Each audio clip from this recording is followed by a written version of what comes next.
Hi all, എന്താണ് മക്കളെ നമ്മുടെ വെക്കേഷനിലെ പ്ലാന് കാര്യങ്ങളൊക്കെ? നെക്സ്റ്റ് ഒരു 1 മന്ത് കഴിഞ്ഞാൽ നമ്മൾ വീണ്ടും ബാക്ക് ടു സ്കൂളാണ് അല്ലേ? അപ്പോൾ ഒരുപക്ഷെ നമുക്ക് 8ാം ക്ലാസ്സിൽ ഒരുപക്ഷെ നമ്മൾ ഇതുവരേക്കും ഒരു UP സ്കൂളിലാണ് പഠിച്ചതുണ്ടെങ്കിൽ 8ാം ക്ലാസ്സിലെത്തുമ്പോഴേക്കും നമ്മളൊരു പുതിയ സ്കൂൾക്ക് പോയിട്ടുണ്ടാകും. പുതിയ ടീച്ചേഴ്സ്, പുതിയ ഫ്രണ്ട്സ്, അതേപോലെ തന്നെ നമ്മളൊരു ഹൈസ്കൂൾ വിദ്യാർത്ഥിയായിട്ടുണ്ടാകും അല്ലേ? ഇനി പഴയ ഉടായ്പൊന്നും പറ്റൂല കേട്ടോ. അപ്പോൾ ആ നിലക്ക് 8ാം ക്ലാസ്സിലേക്ക് നമ്മൾ പോകുമ്പോൾ നമ്മൾ ശ്രദ്ധിക്കേണ്ട എസ്പെഷ്യലി ഒരു പ്രത്യേക സബ്ജക്റ്റിൽ അവിടെ എന്തൊക്കെയാണ് നമുക്ക് പഠിക്കാനുള്ളത് തുടങ്ങിയ കാര്യങ്ങളെക്കുറിച്ചാണ് നമുക്ക് ഈ വീഡിയോയിലൂടെ ഡിസ്കസ് ചെയ്യാനുള്ളത്. നമുക്കറിയാം 7ാം ക്ലാസ് വരെ നമ്മൾ ബേസിക് സയൻസാണ് പഠിച്ചത്. അതിൽ നമുക്കറിയാം ഈ പറഞ്ഞ സയൻസുമായി ബന്ധപ്പെട്ട എല്ലാ അവിയൽ സബ്ജക്റ്റും കൂടി മിക്സ്ഡ് ആയിരുന്നു. 8ലെത്തുമ്പോൾ നിങ്ങൾക്ക് എല്ലാവർക്കും അറിഞ്ഞിട്ടുണ്ടാകും നമ്മളെ 8ാം ക്ലാസ്സിലെ സയൻസിനെ 3ആയിട്ട് ക്ലാസിഫൈ ചെയ്തത്. ഫിസിക്സ് ഉണ്ട്, കെമിസ്ട്രി ഉണ്ട്, ബയോളജി ഉണ്ട്. ഫിസിക്സിൽ നമ്മൾ നേച്ചറിനെ കുറിച്ച്, ഗ്രാവിറ്റിയെ കുറിച്ച്, സ്റ്റാർസിനെ കുറിച്ച്, മോഷനെ കുറിച്ച്, ഡിഫറെൻറ്റ് ഫോഴ്സസിനെ കുറിച്ചൊക്കെ എന്ത് ചെയ്യും നമ്മൾ ഡീറ്റെയിൽ ആയിട്ട് പഠിക്കും. ഓക്കെ, ദെൻ ബയോളജിയിൽ നമ്മൾ എന്ത് ചെയ്യും? അവിടെ നമ്മൾ ലിവിങ് സബ്സ്റ്റൻസുകൾ അല്ലേ, ലിവിങ് ഓർഗാനിസത്തിനെ കുറിച്ച്, പ്ലാന്റ്സിനെ കുറിച്ച്, ആനിമൽസിനെ കുറിച്ച് അല്ലേ, അതുമായി ബന്ധപ്പെട്ട സെല്ലുകളെ കുറിച്ചൊക്കെ എന്ത് ചെയ്യും അവിടെ ഡീറ്റെയിൽ ആയിട്ട് നമ്മൾ പഠിക്കും. ദെൻ ഇത് രണ്ടിൻ്റെയും ഇൻ ബിറ്റ്വീൻ ആയിട്ട് കിടക്കുന്ന ഇത് കുറച്ചും കൂടി മനസ്സിലാക്കി പഠിക്കേണ്ട ഒരു ഏരിയയാണ്. കാര്യങ്ങൾ അണ്ടർസ്റ്റാൻഡ്, കൺസെപ്റ്റ് ഒക്കെ ക്ലിയർ അല്ലെങ്കിൽ ഒന്നായിട്ട് എന്താകും തവിട് പൊടിയാവും. എന്നാലോ ബയോളജി നമുക്കറിയാം കുറച്ചുകൂടി ബൈഹാർട്ട് ചെയ്യേണ്ട, ഷോർട്ട് നോട്ടുകളൊക്കെ എഴുതിയെടുക്കേണ്ട ആ രൂപത്തിലുള്ള ഒരു ഏരിയയാണ് ബയോളജിയിൽ നമുക്ക് ഫുള്ള് പഠിക്കാൻ ഉണ്ടാവുക. അപ്പോൾ റിപ്പീറ്റ് ചെയ്ത് പഠിക്കേണ്ടി വരും. ഇത് രണ്ടിൻ്റെയും ഇടയിൽ ഒരാൾ കിടക്കുന്നുണ്ട്. ഓക്കെ, അതാരാണ്? അതാണ് നമ്മുടെ കെമിസ്ട്രി. പേരിൽ തന്നെ ഒരു മിസ്റ്ററി ഒക്കെ ഉണ്ട്. ഓക്കെ, അപ്പോൾ എന്താണ് നമ്മളെ 8ാം ക്ലാസ്സിലെ കെമിസ്ട്രിയിൽ നമുക്ക് പഠിക്കാനുള്ളത്? കുറേ ആൾക്കാർ വിചാരം എന്താ അറിയോ, കെമിസ്ട്രി എന്ന് പറഞ്ഞു കഴിഞ്ഞാൽ ഇതാണ് സംഗതി എന്നാണ് അല്ലേ. കുറേ ഇത് പുകയും കുറേ ഇതേപോലുള്ള ഇൻസ്ട്രുമെൻറ്റുകളും ഭയങ്കര കളർഫുൾ ആയിട്ടുള്ള ഇടയ്ക്കിടയ്ക്ക് ഓരോ പുകയൊക്കെ പുറത്ത് വിടുന്ന കുറേ റിയാക്ഷൻസുകളൊക്കെ ഉള്ള എന്തോ ഒന്നാണ്. എന്താണെന്നുള്ള പ്രത്യേകിച്ച് ഐഡിയ ഒന്നും ഉണ്ടാവില്ല, അങ്ങനെയുള്ള കുട്ടികൾക്ക് ഉണ്ടാവില്ല. കെമിസ്ട്രി പറഞ്ഞാൽ നമുക്ക് വളരെ എളുപ്പമാണ്. എന്താണ്?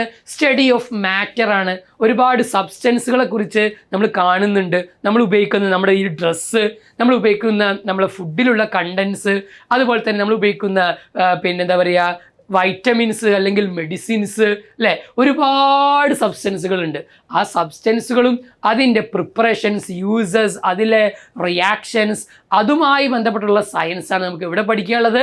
ഒറ്റ വേർഡിൽ പറഞ്ഞാൽ സ്റ്റഡി ഓഫ് മാറ്റർ ആണ് എന്ത് നമ്മുടെ കെമിസ്ട്രി എന്ന് പറയുന്നത്. അപ്പോൾ ഈ 8ാം ക്ലാസ്സിലെ കെമിസ്ട്രിയിൽ നമുക്ക് എന്തൊക്കെയാണ് പഠിക്കാനുള്ളത്, ഏതൊക്കെ ചാപ്റ്റേഴ്സ് ആണുള്ളത് തുടങ്ങിയ ഒരു കാര്യങ്ങളെക്കുറിച്ച് ഒരു ചെറിയൊരു ധാരണ എന്ത് ചെയ്യണം നമുക്ക് നേരത്തെ ഉണ്ടെങ്കിൽ കെമിസ്ട്രി കുറച്ചും കൂടി രസകരമായിട്ട് എന്ത് ചെയ്യാൻ പറ്റും, നമുക്ക് പഠിക്കാൻ പറ്റും. ഓക്കെ, കാരണം 7 വരെ അത്ര അധികം ഒരു കെമിസ്ട്രി ഇല്ല.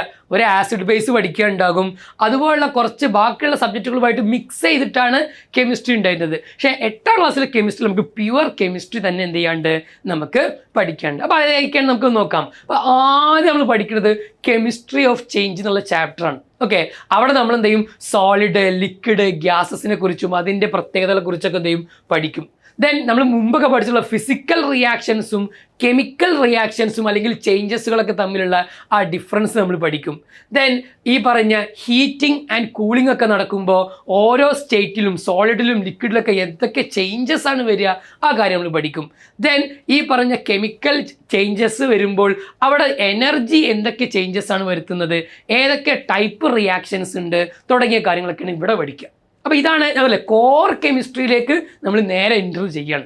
അപ്പോൾ ഇത് ഇപ്പോൾ തന്നെ പറഞ്ഞെന്തിനാ നിങ്ങളെ പഠിപ്പിക്കാൻ വേണ്ടി പറയാം, ഒരിക്കലല്ല.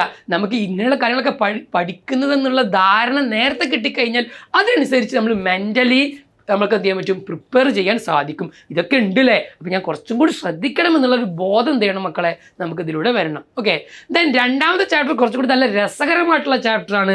നമുക്ക് ഒരുപാട് കേട്ടൊരു ടേംസ് ആണ് ഈ മോളിക്യൂള്, ആറ്റം, എലമെൻറ്റ്, കോമ്പൗണ്ട്. ഞാൻ ഇപ്പോഴും ഉറച്ചു വിശ്വസിക്കുന്നുണ്ട് 10ാം ക്ലാസ് കഴിഞ്ഞ ഒരു സാധാരണ ഒരു കുട്ടീനോട് ഇത് 4 തമ്മിലുള്ള ഡിഫറൻസ് എന്താണെന്ന് ചോദിച്ചു കഴിഞ്ഞാൽ ഇപ്പോഴും അറിയില്ല.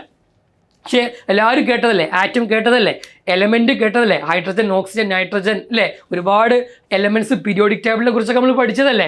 ദെൻ ഈ പറഞ്ഞ കോമ്പൗണ്ട്സ്, എലമെൻറ്റ്സ്, ആറ്റം, മോളിക്യൂള്, ഇത് നമ്മൾ ഡിഫറൻസ് ചോദിച്ചാലോ ആകെ കൂടി കൺഫ്യൂഷൻ. അപ്പോൾ ആ കൺഫ്യൂഷനൊക്കെ എന്ത് ചെയ്യണം, നമുക്ക് ഈ ചാപ്റ്ററിൽ അങ്ങോട്ട് തീർക്കണം. റെഡി? അപ്പോൾ നേരത്തെ പ്രിപ്പയർ ആവണം. അതേപോലെ തന്നെ കെമിക്കൽ സിമ്പിൾസ്, ഹൈഡ്രജൻ H ആണ്, ഹീലിയം HE ആണ് അല്ലേ? അതുപോലെ മെഗ്നീഷ്യം Mg ആണ്. ഇങ്ങനെയൊക്കെ ഓരോ എലമെന്റിനും എന്തുണ്ട്, ഓരോ പേരുണ്ട്. നല്ല രസമാണ് അത് പഠിക്കാൻ. ഓക്കെ, അതിൻ്റെ ഹിസ്റ്ററി ഒക്കെ നമ്മൾ നോക്കിക്കഴിഞ്ഞാൽ വളരെ രസകരമായിട്ടുള്ള ഒരുപാട് സ്റ്റോറീസ് കിട്ടും.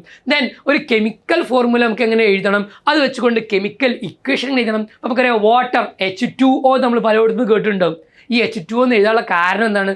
കാർബൺ ഡൈ ഓക്സൈഡിനെ CO2 നമ്മൾ എങ്ങനെ എഴുതുക?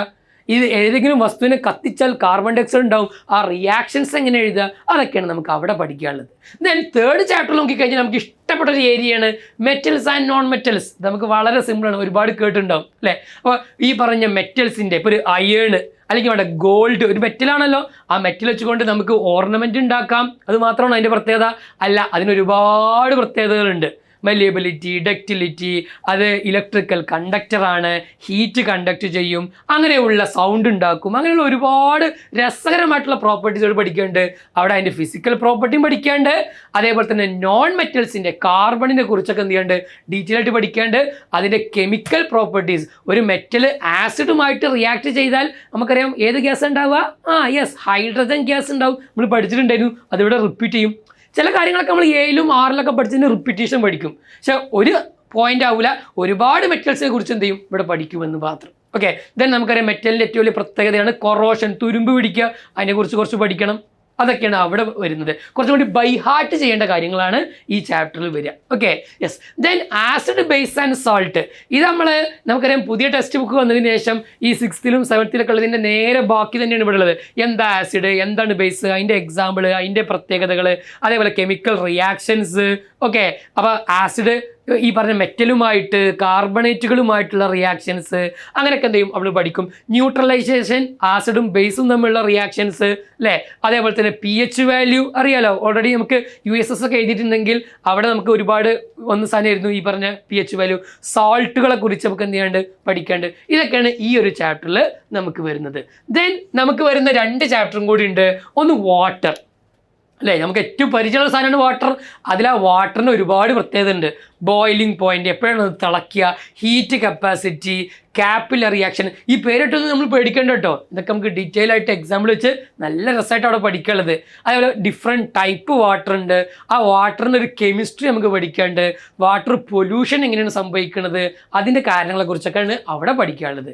ദെൻ നമ്മൾ ലാസ്റ്റ് ചാപ്റ്ററിലേക്ക് പോയി കഴിഞ്ഞാൽ കെമിസ്ട്രി ഓഫ് മാറ്റർ, ഗ്ലാസസിനെ കുറിച്ച് പഠിക്കേണ്ടത്. അഥവാ കെമിസ്ട്രി ഇൻ എവരിഡേ ലൈഫ്. നമ്മൾ കെമിസ്ട്രി കുറേ പഠിക്കണമല്ലോ, എന്തിനാ പഠിക്കണമെന്ന് ചോദിച്ചു കഴിഞ്ഞാൽ ഇതിനാണ് പഠിക്കുന്നത് നമ്മൾ പറയും അല്ലേ? അവിടെ നമുക്ക് ഫൈബേഴ്സ്, നമ്മൾ ഇട്ടിരിക്കുന്ന ഡ്രസ്സുകൾ ഉണ്ടാക്കിയിട്ടുള്ള ഫൈബേഴ്സിനെ കുറിച്ച് നമുക്ക് പഠിക്കണം. അതിൻ്റെ ഡിഫറെൻറ്റ് ടൈപ്പ് ഉണ്ട്. നമ്മൾ ഉപയോഗിക്കുന്ന റബ്ബർ, അതുമായി ബന്ധപ്പെട്ടുള്ള സാധനം, റെസറല്ല കേട്ടോ ഉദ്ദേശിച്ചിട്ടുള്ളത്. നേരെ മറിച്ച് ടയർ ഉണ്ടാക്കുന്ന, ചപ്പൽസ് ഉണ്ടാക്കുന്ന, ടാങ്ക്സ് ഒക്കെ ഉണ്ടാക്കുന്ന റബ്ബേഴ്സ്. അതുപോലെ പ്ലാസ്റ്റിക് അല്ലേ, പ്ലാസ്റ്റിക് ഇല്ലാത്തൊരു ലൈഫ് നമുക്കില്ല അല്ലേ? ഒരുപാട് ഏരിയയിൽ അതിൻ്റെ പ്ലാസ്റ്റിക് പൊല്യൂഷൻ അടക്കമുള്ള കാര്യങ്ങൾ നമുക്ക് പഠിക്കാണ്ട്. പോളിമർ, ഇതൊക്കെ നമുക്ക് പോളിമർ എന്നുള്ള കാറ്റഗറിയിലാണ് നമ്മൾ ഇൻക്ലൂഡ് ചെയ്യിപ്പിക്കുക. അപ്പോൾ അതിനെക്കുറിച്ചും അതുണ്ടാക്കുന്നതിനെക്കുറിച്ചും പഠിക്കാണ്ട്. ഇത്രയും കാര്യങ്ങളാണ് എന്ത് ചെയ്യാനുള്ളത് നമുക്കവിടെ ഉള്ളത്. അപ്പോൾ ഈ കെമിസ്ട്രി നമുക്ക് എന്ത് ചെയ്യണം, ഈ പറഞ്ഞ കാര്യങ്ങളൊക്കെ വെച്ചുകൊണ്ട് ഏറ്റവും ഇഷ്ടപ്പെട്ട് പഠിക്കാൻ നമുക്ക് പറ്റണം. നമുക്ക് ലാസ്റ്റ് പറയണം ഐ ലവ് കെമിസ്ട്രി എന്ന് പറയാൻ പറ്റണം. അത് പറയാൻ പറ്റണമെന്നുണ്ടെങ്കിൽ ഇതുപോലെയുള്ള ടോപ്പിക്സൊക്കെയാണ് അവിടെ പഠിക്കാനുള്ളതൊന്നും. നമ്മുടെ സൈറ്റിൽ SCERTയുടെ സൈറ്റിൽ കയറി കഴിഞ്ഞാൽ സയൻസിൻ്റെ ബുക്ക് നമുക്ക് ഡൗൺലോഡ് ചെയ്യാൻ പറ്റും. 2 പാർട്ടായിട്ടാണ് ഉണ്ടാവുക. അത് ഡൗൺലോഡ് ചെയ്തിട്ട് അതിലെ കെമിസ്ട്രിയുടെ ഈ ചാപ്റ്ററുകളൊക്കെ ഒന്ന് എടുത്തു നോക്കി അതിലെന്തൊക്കെയുള്ളത് നമുക്ക് വെറുതെ മറിച്ച് നോക്കി ഹെഡിങ്ങുകളൊക്കെ ഒന്ന് മറിച്ച് നോക്കിയിട്ട് ചിലപ്പോൾ നമുക്കൊന്നും മനസ്സിലാവില്ല, എങ്കിൽ പോലും അത് മറിച്ച് നോക്കിയിട്ട് അങ്ങനെയൊക്കെയാണ് പഠിക്കാനുള്ളത് അല്ലേ എന്നുള്ള ഒരു പ്രിപ്പറേഷൻ ഈ വെക്കേഷൻ ടൈമിൽ നമ്മൾ നടത്തിയാൽ നമുക്ക് എന്ത് ചെയ്യാൻ പറ്റും. ഈ പറഞ്ഞ 8ാം ക്ലാസ് കഴിയുമ്പോൾ അവിടെ കെമിസ്ട്രി എൻ്റെ ചെയ്യൂല. 9th നമുക്ക് അതിന് നേരെ ബാക്കി പഠിക്കാനുണ്ട്. നമ്മൾ 8ൽ ഉഴപ്പിക്കഴിഞ്ഞുള്ള പ്രശ്നം എന്താ, അതിൻ്റെ ബാക്കി 9th വരും, അതിൻ്റെ ബാക്കി 10th വരും. അപ്പോൾ നമ്മൾ ആകെ ഇടങ്ങാറാവും.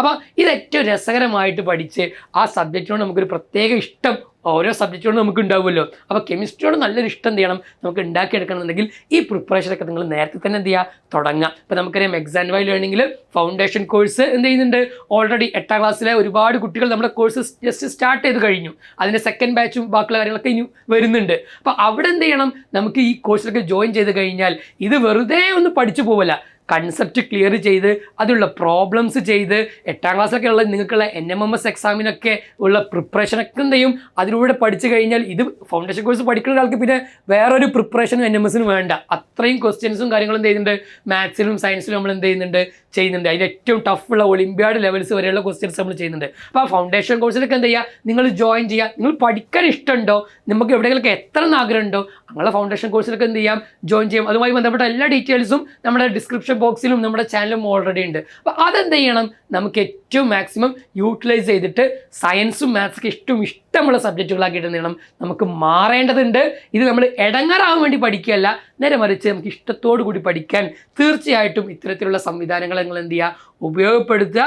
അപ്പോൾ നമുക്ക് ഇപ്രാവശ്യം 8ാം ക്ലാസ് കെമിസ്ട്രി പൊളിക്കൂലേ, അടിപൊളിയാക്കണം. അതിനു വേണ്ടിയിട്ട് എല്ലാവർക്കും ഒരു ഓൾ ദ ബെസ്റ്റ് നേർന്നുകൊണ്ട് നമുക്ക് വീണ്ടും കാണാം. താങ്ക്